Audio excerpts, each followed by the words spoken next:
Hello friends, welcome to the Take Better Photos channel.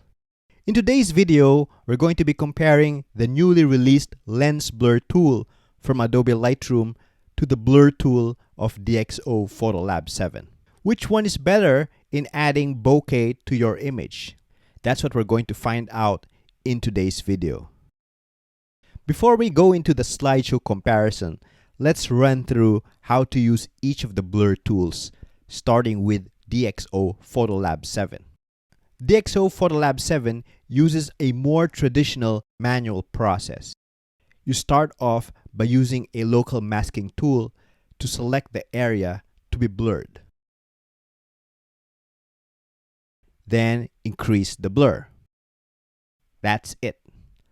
For landscapes, I recommend you use a gradient tool to simulate the gradual increase of blurring as an object moves further away from the focus point.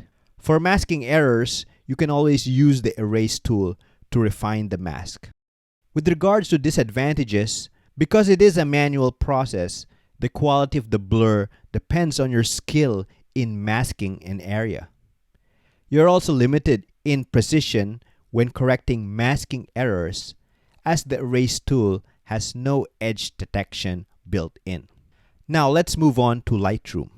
Unlike in Photolab 7, Lightroom makes use of a more sophisticated AI process in creating its blur. There is no manual masking per se. The AI will automatically calculate a 3D depth map from a 2D image. This depth map, which contains distance information, will be used to apply an appropriate blur depending on how far or near an object is from the focus point. To use lens blur, simply click Apply. Ideally, the blur will automatically be applied perfectly with one click. But alas, this is a first release, and the lens blur is still quite mistake prone. You can adjust a myriad of settings, such as the strength of the blur, the depth of field, focus point, the brightness of the blur disk, and the characteristics of the bokeh. In addition, you can view the depth map and correct mistakes with a brush, which, better than DXO, has built-in edge detection. So that's how you blur with DXO and Lightroom respectively. Now let's move on to a slideshow comparison. At the end, I'll tell you which blurring was better.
So I hope you enjoyed the slideshow comparison.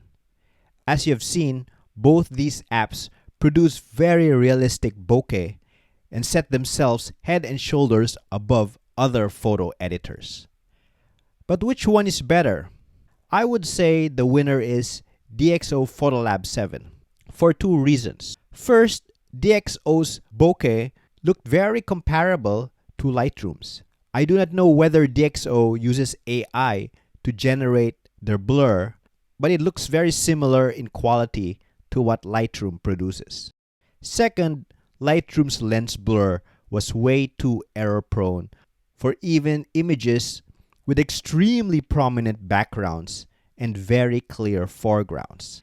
That being said, I'm sure Lightroom's technology will continuously be improved And when that situation arises, there's good potential that their AI will surpass anything DXO can offer.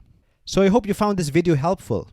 Let me know which one you preferred, DXO Photolabs or Lightroom's Lens Blur. And let me know what are the best tools to generate realistic bokeh. I'd love to hear from you. And if you like this content, don't forget to like, subscribe, and share to help keep the videos coming. Until the next video, I'm going to see you in the next one. Bye for now.